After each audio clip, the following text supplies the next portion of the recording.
When you think of muscle cars, your mind probably jumps to Detroit, the birthplace of raw power and straight-line speed. Names like Mustang, Camaro, and Charger dominate the conversation. But what if I told you that one of the fastest, meanest muscle cars ever built didn't come from America at all? Instead, it rolled out of a factory in Australia, a place better known for kangaroos than high-performance machines. This is the story of the Ford Falcon XB GT, specifically the legendary Super Roo, a 351 Windsor-powered beast that could outrun anything Detroit had to offer. To truly appreciate this car, we need to step back in time to the early 1970s. The muscle car era was in full swing, but by then, tightening emissions regulations and rising insurance costs were starting to take their toll. In the US, manufacturers were scaling back on horsepower, focusing more on style than substance. Meanwhile, halfway around the world, Ford Australia saw an opportunity. They weren't bound by the same constraints as their American counterparts, and they decided to go all in on performance. What emerged was a car so brutal, so uncompromising, that it became a legend in its own right. The Falcon XB GT wasn't just some souped-up family sedan. It was purpose-built for domination. At its heart was the 351 Cleveland V8, a motor that already had a reputation for being a powerhouse. But Ford Australia didn't stop there. They took things even further, creating a race-spec version of the Falcon called the Super Roo. This wasn't a car designed for showrooms or suburban driveways. It was built for one thing: humiliating American muscle on the track.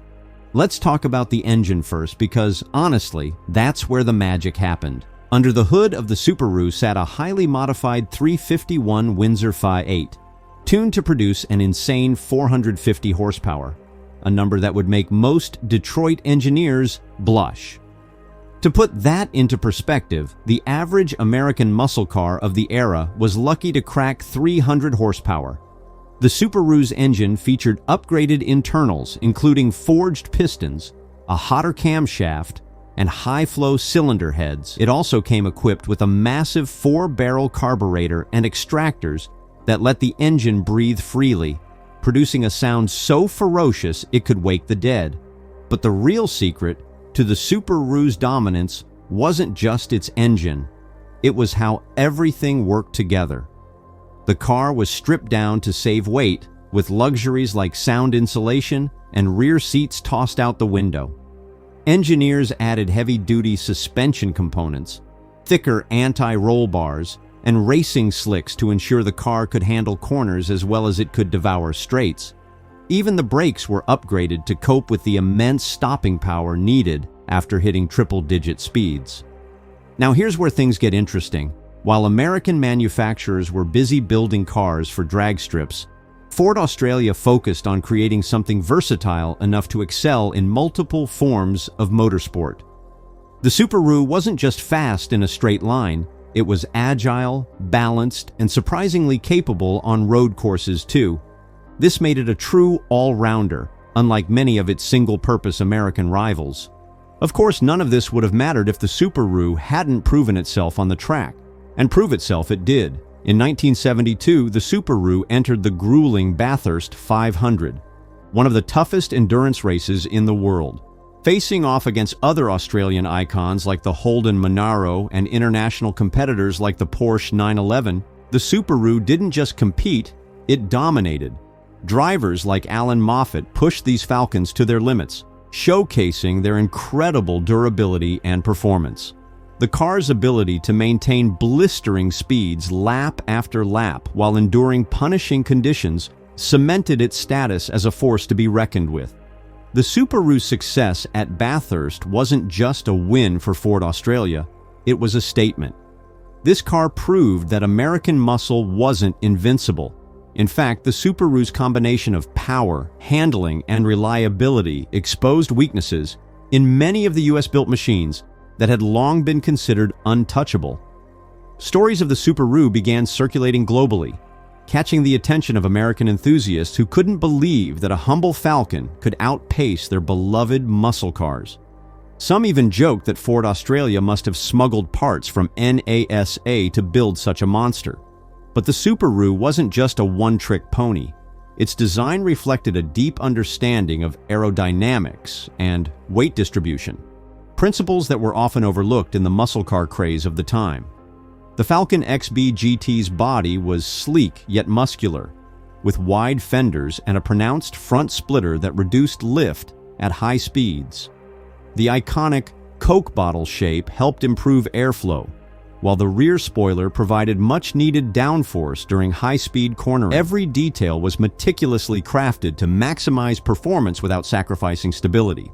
Underneath the skin, the Super Roo was equally impressive. Its chassis was reinforced to handle the immense torque produced by the 351 Windsor, while the suspension geometry was fine-tuned for precision handling. Engineers even experimented with different gear ratios to optimize acceleration and top speed, depending on the type of race the car was entering.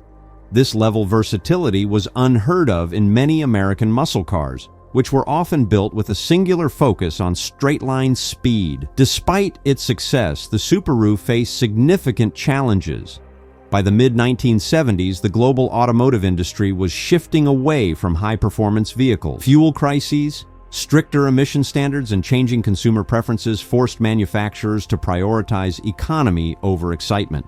As a result, the Super Roo and the entire XB GT lineup was quietly phased out, leaving behind only a handful of examples for future generations to marvel at. Today, finding an original Super Roo is like discovering a unicorn. Only a few were ever built, and even fewer survive in their original condition. Those that do are prized possessions, often fetching astronomical prices at auctions. For collectors, owning a Super Roo isn't just about having a rare piece of automotive history. It's about celebrating a time when Australia dared to challenge the giants of Detroit and won. The Super Roo's legacy extends beyond its performance numbers or its victories on the track. It represents a unique moment in automotive history when geography and resources didn't dictate ambition. Ford Australia may not have had the budgets or infrastructure of their American counterparts, but they made up for it with creativity, determination, and sheer willpower. The Super Roo is proof that greatness doesn't always come from the biggest names or the flashiest designs. It comes from passion and ingenuity. Now, I want to hear from you. If you had the chance to own any muscle car from the 1970s, would you choose the Super Roo over classics like the Boss 429 Mustang or the Hemi Cuda? Let me know in the comments. I'd love to hear your thoughts. Thanks for watching. If you enjoyed this deep dive into the Australian Falcon that humiliated American muscle, don't forget to give it a thumbs up, share it with your fellow gearheads, and subscribe for more stories like this. Until next time, keep those engines revving.